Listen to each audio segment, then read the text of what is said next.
Every morning my backyard pool looked off. The water was rippling. The chairs were wet, and once, a towel I never used was hanging on the fence. I live alone, and I don't throw parties. So who was using my pool every night?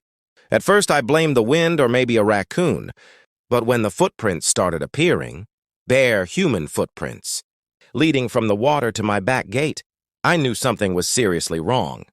I installed a camera, but every time between 1 a.m. and 3 a.m., the footage went dark. Someone was smart enough to block the lens or cut the power. That's when it hit me. My neighbor, Karen.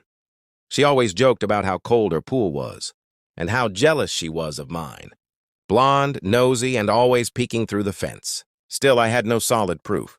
Confronting her without evidence could backfire, especially since she's close with the HOA and loves reporting people over nothing. So I got clever.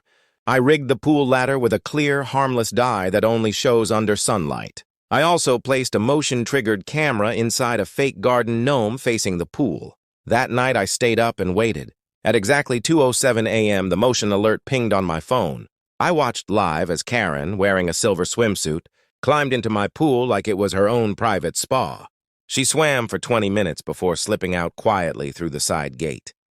The next morning, I saw her jogging past my house with bright blue feet and red-stained fingers. She avoided eye contact, and I never said a word. But here's the twist. 2 days later, I got a notice from the HOA saying I was being fined for pool dye violations. Turns out Karen had reported me. I sent the camera footage to the board. The fine was dropped. Karen went silent, and last I heard, she drained her own pool for cleaning. Mine? It's peaceful now, but I've kept the gnome camera, just in case.